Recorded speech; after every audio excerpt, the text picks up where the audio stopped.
My medium is fluid acrylic painting.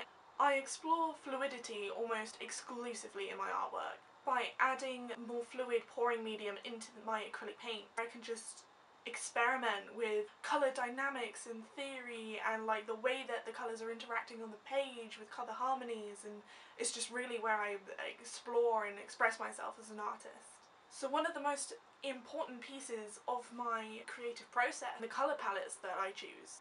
Too many colours in a piece and they just get lost in each other and muddied when you look at them. Too much of one colour and not enough of the other colours, and it just completely overpowers a piece. People perceive that artwork in a completely different way. So I think the most important aesthetic attribute to my painting is how people perceive those colours. Just the whole interaction of colours on the canvas and the way that people perceive colour in general. Over the semester I've really spent a lot of time building up my confidence with colour theory, create that emotion that I want those colours to represent. I hope that it's easily translated to the audience of those artworks.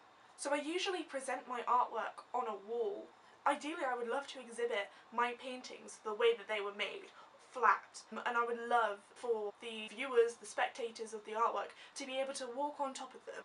In a typical gallery setting, you're standing up and you are looking directly in front of you to the artwork, and when you look down, your entire body is in the frame of what you're seeing, and so you really do feel part and connected to that artwork. At the moment, due to circumstances, I am working really small. I would love to be making large paintings. I have been able to explore what that might look like by taking the small pieces that I've done and editing them in the gallery setting that I want them. So the environment that I want to exhibit my work is actually very important. Because colour is so influential, blank walls are almost required for if I've made a piece with a specific idea in mind of what I want it to translate to an audience. If I was creating for a certain space, I would have to be there and experience it before I pick the colours that I want to use for the piece. The safest bet for me is just pure blank wall. So there are several artists who I am really inspired by. The first and my biggest inspiration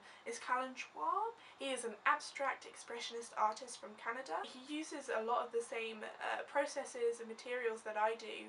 His philosophy centres around the fact that he gets a lot of criticism, so he started this fake art movement about fake art and what constitutes as art.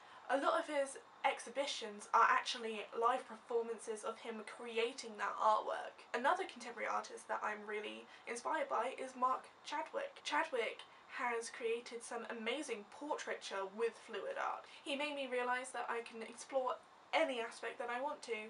My intentions when it comes to my art are completely colour driven, and I never even considered creating something like a portrait and painting it. I've always ever been abstract when it comes to painting, so it's really opened my horizons for what I could potentially be doing with my artwork. So my work centres around being aesthetically pleasing. I am thinking of a range of emotion.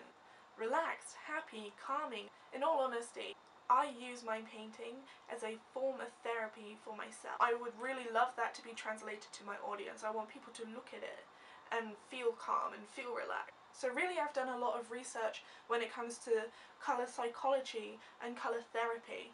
The biggest decisions involved in my artwork are the choice of colours. I am choosing the colours that I use with all that research informing my decision. So there is a lot of work when it comes to colour harmonies and colour dynamics, seeing how colours play with each other, and a lot of experimentation goes into that. Finding the colours that I like that go together, seeing those connections between what makes things work and what makes things not work. And that's really the idea behind my practice.